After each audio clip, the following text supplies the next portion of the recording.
Buena gente, ¿cómo están? Bueno,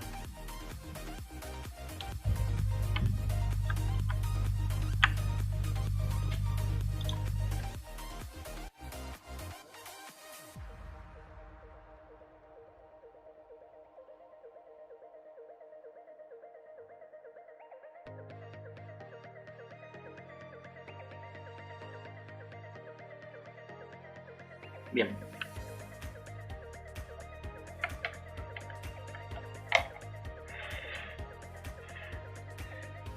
Buena gente, ¿cómo están?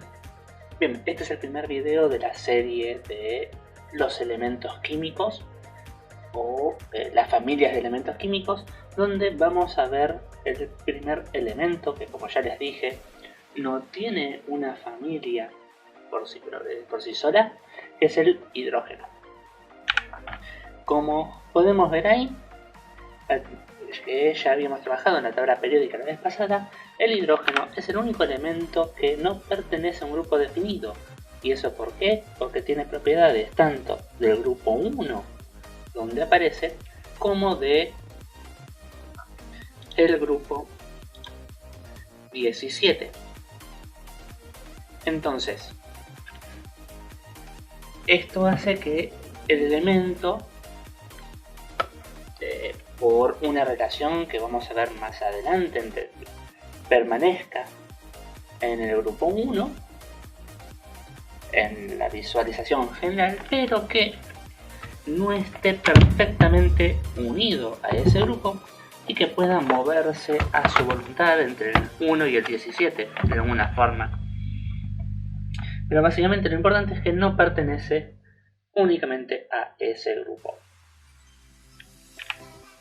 El hidrógeno posee 3 isótopos que vimos en los primeros trabajos de física, de introducción a la física cuántica o a la introducción al modelo cuántico, que son el hidrógeno con un protón y ningún neutrón, el hidrógeno con un protón y un neutrón, y el hidrógeno con un protón y 2 neutrones.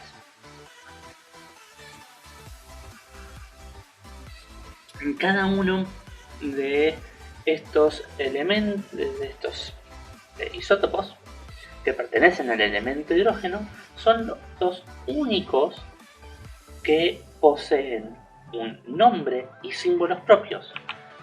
El hidrógeno, o sea, el que mantiene el átomo de hidrógeno, se lo denomina protio. El deuterio y el tritio, correspondientes cada uno al hidrógeno 1, hidrógeno 2 e hidrógeno 3. Cada uno de ellos posee una abundancia muy diferente en la sustancia simple hidrógeno. Mientras que el protio está presente en un 99,985%, el deuterio está presente en un 0,015% y el tritio en 1 por 10 a la menos 15%. O sea que en la sustancia simple hidrógeno, obviamente tenemos más protio, o sea que comúnmente le decimos hidrógeno, muy poquito deuterio y casi es ínfimo lo que hay de tritio. Vamos entonces a las propiedades físicas de cada uno de los isótopos por separados. Como podemos ver, tenemos el hidrógeno, la sustancia simple hidrógeno, la sustancia simple deuterio y la sustancia simple tritio, cada una con su masa molar de 2, 4 y 6 gramos por mol, un poquito más en los decimales, y su punto de ebullición en grados Kelvin y grados centígrados. Yo voy a trabajar en grados Kelvin, que va de 20,6, 23,9 y 25,2 grados Kelvin. Entonces, fíjense cómo a medida que está aumentando la masa del compuesto, aumenta el punto de ebullición. Eso nos da a pensar que hay una relación entre la masa molar o la masa de los átomos y el punto de ebullición de las sustancias que conforman.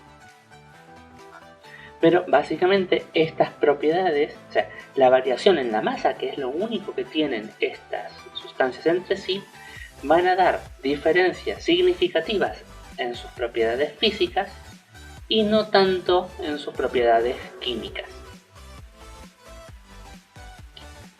Vamos a hablar un poco entonces ahora del elemento más particular de acá, que es el tritio, que es el único elemento radiactivo dentro de esta característica, esta serie de isótopos del hidrógeno. En particular, el tritio posee un tiempo de vida media de 12 años. ¿Qué significa tiempo de vida medio? Significa que es el tiempo que va a tardar en descomponerse radiactivamente el tritio, disminuyendo a la mitad la cantidad de partículas que había inicialmente. ¿Sí? Por ejemplo, si uno tuviese 1 mol de tritio, tardaríamos únicamente 12 años en llegar a 0,5 moles de tritio. Un tiempo de vida medio de desintegración de 12 años es un tiempo relativamente corto. Entonces podríamos preguntarnos en este punto por qué existe el tritio si la Tierra tiene 4.543 miles de millones de años. Y esto se debe a que, a pesar de que tiene un tiempo de vida medio muy corto, el tritio se sigue generando en la atmósfera terrestre. Los rayos cósmicos, que son rayos o radiación de alta energía que está generada en el espacio, contienen una cierta cantidad de neutrones. Cuando estos neutrones impactan en el nitrógeno atmosférico, se produce una reacción nuclear donde el choque entre el neutrón y el nitrógeno producen la liberación de un protón y la liberación del nitrógeno de 2 unidades de masa que se unen, dos neutrones que se unen a este neutrón que ataca inicialmente, generando carbono 12 y tritio.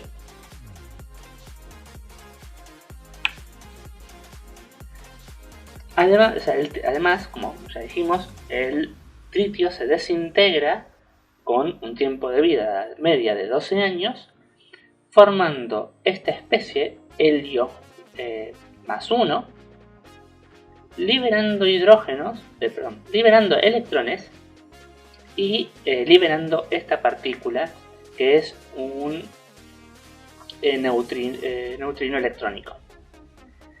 Y esta desintegración se produce por algo que se denomina decaimiento beta. ¿Qué significa básicamente este decaimiento beta? Que un neutrón se rompe formando un protón, un electrón, que vamos a llamar electrón beta, y son los que denominamos rayos beta, y este neutrino electrónico, ¿sí? Que tiene una determinada energía y es una partícula fundamental. Esta desintegración es la que vemos producida acá. Un neutrón del tritio se rompe en un protón formando el helio, porque se van a sumar los 2 protones en el núcleo, va a generar liberando un electrón y va a liberar además este neutrino electrónico.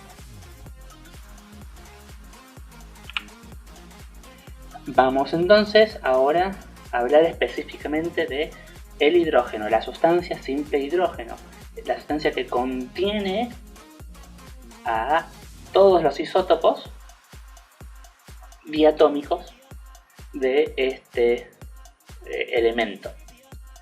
Como ya dije, es una sustancia diatómica cuyo nombre, si le queremos poner según IUPAC, es dihidrógeno. Lo encontramos en estado gaseoso y es incoloro. Y en particular sabemos que licúa a una temperatura de menos 253 grados y solidifica a menos 259, ¿sí? Con un rango muy chiquito de temperatura. ¿Qué tipo de reacciones químicas hace el hidrógeno en sí? En general, el hidrógeno es un combustible y va a hacer reacciones de combustión. El comburente principal nuestro es el oxígeno, y la presencia de hidrógeno con oxígeno con una pequeña chispa va a generar una reacción explosiva donde se genere agua. Por otro lado, también puede reaccionar con halógenos de la misma forma, o sea, utilizando a los halógenos como comburentes, generando una reacción violenta, o sea, porque es una explosión, formando los halógenuros de hidrógeno, fluoruro de hidrógeno, cloruro de hidrógeno, bromuro de hidrógeno y yoduro de hidrógeno, según el caso. Mientras algo particular que tiene esta reacción es que es más violenta con el flúor y menos violenta con el yodo. Esto tiene que ver un poco con la reactividad del flúor y la reactividad del yodo, que veremos cuando vemos el grupo 17 en los halógenos.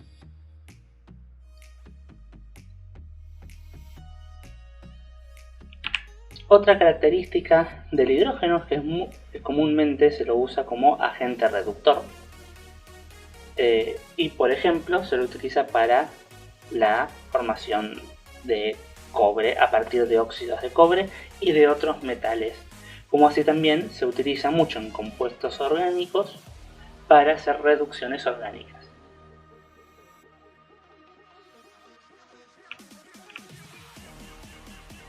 Bien, uno de los compuestos más importantes que forma el hidrógeno son los hidruros, que son los compuestos netamente derivados del hidrógeno. Son compuestos binarios, contienen dos elementos. Uno de esos elementos es hidrógeno. Hay tres tipos de hidruros que nosotros nos podemos encontrar, que son los hidruros metálicos, los hidruros moleculares y los hidruros intersticiales. Si analizamos un poquito la tabla periódica, podemos ver cuáles son los hidruros que se pueden formar. No todos los elementos químicos pueden formar hidruros. Los hidruros metálicos solamente se forman con estos elementos que están marcados. Son elementos del grupo 1 y grupo 2: litio, sodio, potasio, rubidio, cesio y francio, calcio, estroncio, bario y radio. Mientras que los hidruros moleculares son más amplios en su gama, donde tenemos todos estos hidruros posibles.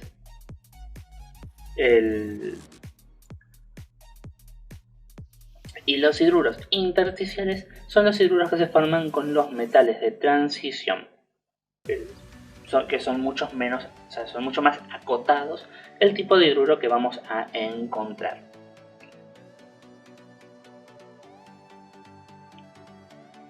Vamos a hablar entonces, para terminar, un poquito de cada uno de estos hidruros. Por un lado tenemos los hidruros metálicos, que suelen ser sólidos blancos y se forman, como acabamos de decir, con metales del grupo 1 y 2 de la tabla periódica. La forma típica en que los vamos a encontrar es de esta forma, como el metal y el hidrógeno, y los vamos a representar siempre de esta forma: metal, hidrógeno. ¿Por qué? Porque la forma nuestra de escribir sustancias químicas es elementos con número de oxidación positivo a la izquierda, elementos con número de oxidación negativos a la derecha. Así que esta va a ser la forma de representar los hidruros metálicos. Estos hidruros son compuestos muy reactivos. En cuanto entran en contacto con la humedad, reaccionan liberando hidrógeno y suelen por eso mismo utilizarse como agentes reductores. Siempre cuando hablamos de reducción, creo que el término ya lo vieron en TP de química inorgánica, pero el término de reducción es que un agente es reductor cuando genera que en el otro compuesto se reduzca su número de oxidación. Por otro lado tenemos los hidruros moleculares, que dentro de las características generales suelen ser gases de bajo punto de ebullición. La forma correcta de nombrar a estos hidruros, que pueden estar de distintas formas, va a ser con la terminación uro sobre el elemento que tiene la carga negativa. Los elementos más importantes poseen nombres comerciales que no cumplen la nomenclatura IUPAC, y acá está el ejemplo de varios de ellos. Son el borano, el metano, el silano, el amoníaco, la fosfina y la estimina. Los hidruros metálicos o hidruros moleculares, pero que se forman con algunos metales, se nombran como hidruro de metal, porque el hidrógeno va a tener la carga negativa, y los hidruros de los no metales, el no metal va a tener la terminación uro y se va a nombrar de hidrógeno. Por ejemplo, ahí puse el ejemplo, halogenuros de hidrógeno. Otro caso común sería el sulfuro de hidrógeno. Y por último tenemos a los hidruros intersticiales, que son los que se dan con metales de transición. Estos son hidruros raros, no son hidruros que podamos representar mediante una reacción química porque no ocurren de manera estequiométrica. El tipo de reacción no se forma un enlace químico tal cual. ¿Qué es lo que pasa en este tipo de hidruros? Imagínense acá, como puse, todas estas bolitas naranjas son la superficie de un metal de transición, ¿sí? La superficie que nosotros podríamos ver. Cuando uno coloca hidrógeno sobre esa superficie, el hidrógeno se siente atraído por el metal, pero se siente atraído principalmente al intersticio del metal, que es donde se va a poder ubicar. El intersticio es ese hueco que se va a generar entre los átomos en 3 dimensiones que van a estar unidos en la superficie metálica. Entonces el hidrógeno se va a sentir atraído hacia ese intersticio.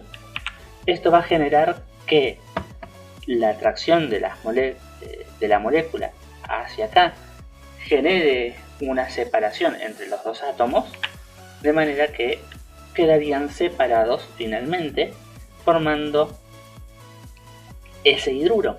Pero como ocurre únicamente en la superficie del metal, este hidruro tiene poco tiempo de vida, no lo podemos aislar como un hidruro en sí, y por eso pertenece a un hidruro especial del cual no podemos escribir una fórmula química específica. Así que bueno, gente, con esto terminamos este video sobre el hidrógeno y les dejo para hacer los siguientes puntos del cuestionario 2 que ya están colgados como tarea en el Classroom.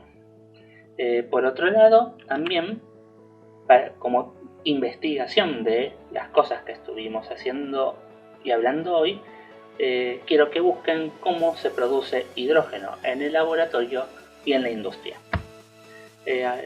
Acá les dejo un link donde ustedes pueden tener acceso a los libros que les había mencionado al principio de año de la materia y que no encontré en el Classroom cargado como material, y que está subido también junto a este video y estas actividades en el Classroom. Así que bueno, dicho todo esto, gente, nos vemos en el próximo video.